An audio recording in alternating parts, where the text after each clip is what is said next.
Jovens Pistoleiros é um faroeste oitentista que muita gente esquece, mas que merece muito mais reconhecimento, na minha opinião.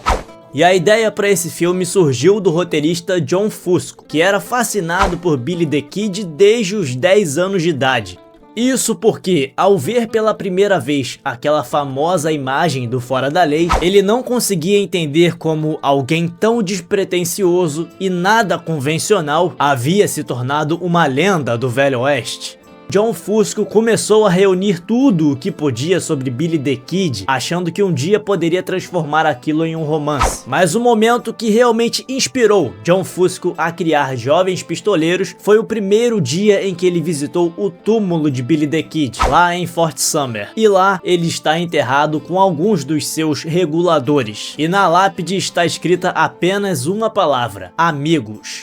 E quando ele viu aquilo, encontrou o tema que ele procurava. Então, de uma única palavra, nasceu o conceito por trás de Jovens Pistoleiros. E ele faz referências a isso em vários momentos do filme, com perguntas sobre amizade.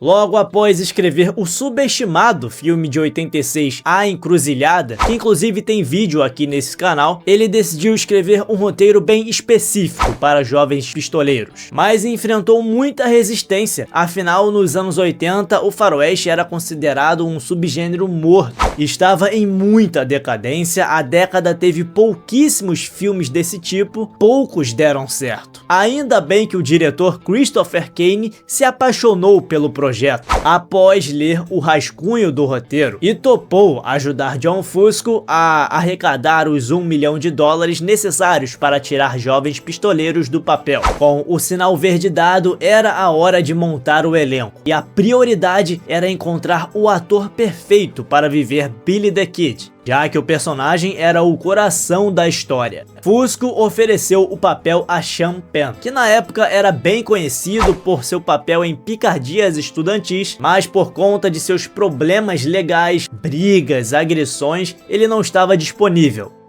Christopher Kane sugeriu Emílio Esteves, que vinha do sucesso de Clube dos Cinco e que ficou super empolgado ao ler o roteiro e ter a chance de fazer um faroeste. Apesar de ser um faroeste, a indústria classificou o filme como parte do Brat Pack, aquela onda de filmes sobre adolescentes rebeldes ali dos anos 80. E como era uma tendência lucrativa, vários atores se animaram e se voluntariaram para os papéis. Entre os jovens atores interessados estavam Tom Cruise, Judd Nelson, Jason Patric e Rob Love. Mas Kane e Fusco não se convenceram em escolher qualquer um que tivesse se voluntariado. Preferiram selecionar cuidadosamente cada um para cada regulador. O papel de Dick Brewer foi inicialmente oferecido para Patrick Swayze, mas ele acabou recusando para se distanciar um pouco desse rótulo de Brat Pack. Então o papel ficou com Charlie Sheen, irmão de Emílio Esteves. Para o papel de Doc, escolheram Keith Sutherland. E Lou Diamond Phillips, após o sucesso em La Bamba, um ótimo filme, foi escalado como Chaves. Dermot Mulroney fez seu primeiro grande papel no cinema e Casey Siemaszko veio do sucesso em Te Pego Lá Fora e participações em De Volta para o Futuro.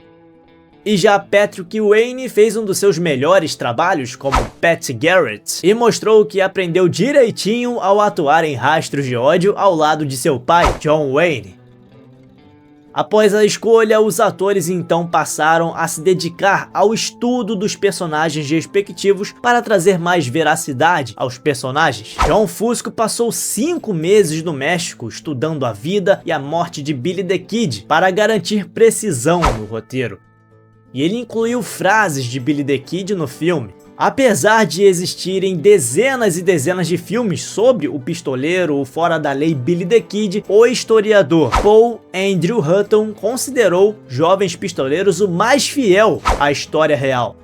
Mas mesmo assim, Fusco precisou se afastar um pouco da realidade para alguns ajustes do enredo, como por exemplo, na real, os reguladores eram 11, mas no filme isso foi reduzido para 6, para dar mais foco e explorar melhor cada personagem, além de ser uma decisão orçamentária, e Jovens Pistoleiros seguiu aquela tendência cinematográfica de tratar John Thurston como uma figura paterna, mais velha, Embora que na vida real ele tenha sido assassinado aos 24 anos e era bem mais jovem do que alguns dos outros reguladores. A maior parte do filme foi rodada no condado de Santa Fé, Novo México, no Bonanza Creek Movie Ranch, um local usado para vários faroestes famosos, centenas deles. E o elenco passou 6 semanas treinando com cavalos. Lou Diamond Phillips tinha medo de altura, então aquelas cenas espirituais que são uns marcos no filme foram um grande desafio para ele.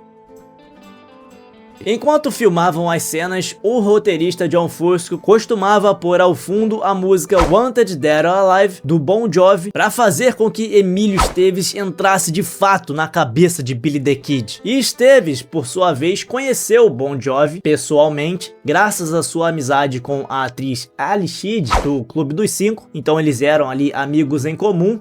E Emílio Esteves perguntou para Bon Jovi se podia usar a música no filme, mas Bon Jovi recusou, dizendo que a música não tinha nada a ver com a história, mas se ofereceu para compor uma nova canção que acabou entrando no Jovens Pistoleiros 2, no segundo filme da franquia, a música Blaze of Glory, que virou um grande sucesso.